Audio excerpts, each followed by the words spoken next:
Hello everyone, welcome back to my channel, The Little Storyteller. Today I'm going to read a story about a sour grape that holds grudges for every reason under the sun. But what happens when a friend holds a grudge against the sour grape? Before we get started, please make sure to hit the like button and subscribe to my channel. Let's get started. The Sour Grape by Jory, John, and Pete Oswald.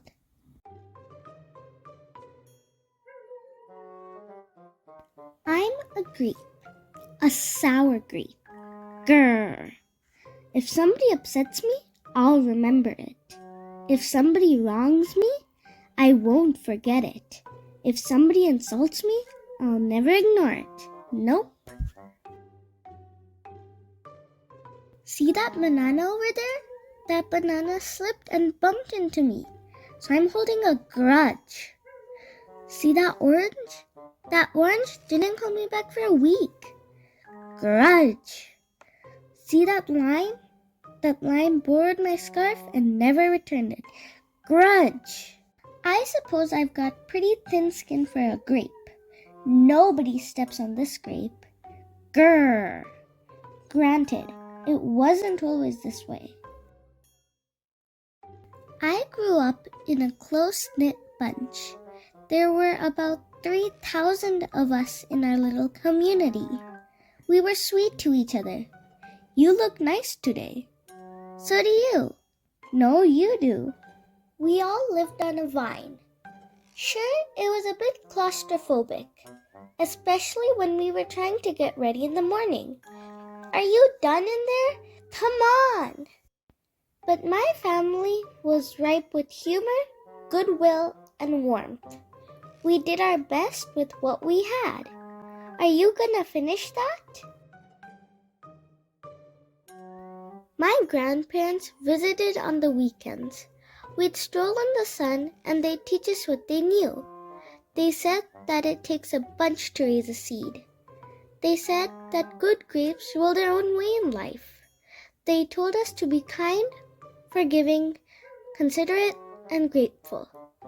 Or grateful, my grandpa said with a wink. Above all, no matter what life throws at you, and there will be a lot, try to stay sweet, my grandma said. Indeed, we said in response. And for a while, I was the sweetest of the sweet. I said please. I said thank you. I brushed aside life's little annoyances. I knew how good I had it. Oops. Haha, no problem at all. But then one day, something changed in me. It was my birthday. I had rigorously and vigorously planned a big party for weeks. I'd sent out invitations with the date prominently displayed. Get this. I had a Ferris wheel, a magician, and hay rides. I had snacks upon snacks upon snacks. The highlight of the party, though, was a fireworks display which would happen at sundown. I stood out front and waited for folks to arrive. I had a gigantic smile on my face. I waited. Everybody was a little late, it seemed. No big deal, no big whoop. So I waited. A tumbleweed rolled by. A coyote howled in the distance. The sun sank behind the hills, and I waited. Nobody showed up, and I mean nobody. By the time the fireworks show started, with me as the sole spectator, I was scowling. I considered everybody I'd invited, and only one thought came to mind. Grudge. Grudge. Grudge. Grudge. Grudge. Grudge. After that, my personality became something else entirely. I went from a sweet grape to a bitter grape to a snappy grape. Who moved my chair? Finally, I became a sour grape. Grrr! I started holding minor grudges that eventually became major grudges. Why don't you watch where you're going? I scowled so much that my face got all squishy. You know what? Don't even bother calling me back. I took my grumpiness out on others. Are you ever going to return my scarf? And that's just how it's been. Day after day, week after week, month after month, grudge after grudge. But something happened recently that changed my thinking. I was getting ready to meet up with my friend Lenny, the only fellow I know who's as sour as I am. Lenny and I usually go to the park, where we sit on a bench and rant about stuff. But just as I was heading out the door, I bumped my knee. Oof! After I bandaged myself up, I discovered I had a flat tire. Ugh! Then I missed the bus and the next bus was late. Wah! Finally, I got off at the wrong stop. Sheesh! By the time I arrived at the park, it was getting dark. Lenny was fuming and furious, with a frown and a furrowed forehead. His face looked all squishy. We agreed to meet at exactly 4 o'clock. You're 3 hours late. I tried to explain why I was so tardy, but Lenny wouldn't listen. He'd already made up his mind. He'd formed a huge grudge and he wouldn't budge. I couldn't believe it. How unfair, I thought. How ridiculous, I thought. How similar to the way I would react.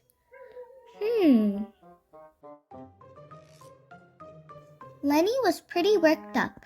He was pacing back and forth, emitting occasional grumbles. His tone was tart, so I gave him a little space. Besides, it was nice out. I noticed the sky changing colors, the melodic chirping of the birds, the evening breeze, the buzz of the park's insects coming alive at night.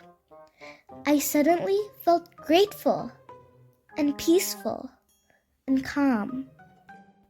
Had I been missing all this simple beauty because I was too busy complaining? Meanwhile, all Lenny stormed off, muttering something about disrespect and lack of consideration. I'm pretty sure I heard him add a grrr, too. I walked home. I pulled a dusty box out from under my bed. There were old family photos inside. I spotted myself in one of the pictures. I was so sweet. I knew that little grape from the photo was still a big part of me, deep down. It would just take some work to get back there again. And that was the exact moment I found the invitation that I had sent out for my infamous birthday party. The one where nobody showed up. It said May 31st. But wait a minute here. My birthday was on May 21st. Alas, I told everyone to come on the wrong day. It was all my fault. I realized nobody's perfect, not even me. After that day, I started noticing other things too, like how remaining sour all the time is so draining. I'd wasted so much energy holding grudges when I could have easily cleared the air if I'd felt hurt. And yes, I still get upset from time to time, but that's okay, because now I talk, and I listen, and I work things out instead of just walking away. My sourness is fading. I'm letting go of all my grudges. And hey, it's working. Slip-ups happen.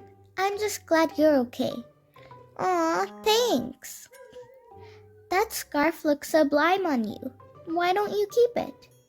Really? You're the best! Orange, you glad we got to catch up?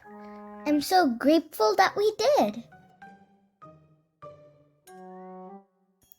Sure, sometimes I still let out a little grrr when I'm frustrated, like this. Grrr! But then I move on. My face is less squishy too. Oh, and don't worry, things are okay with Lenny again. Gosh, sorry I'm late. You must be furious. No big deal, my friend. You know what? If you look at things in the right sort of way, and if you remember to be kind, considerate, forgiving, and grateful, life really can be pretty sweet. Yes, indeed. The end.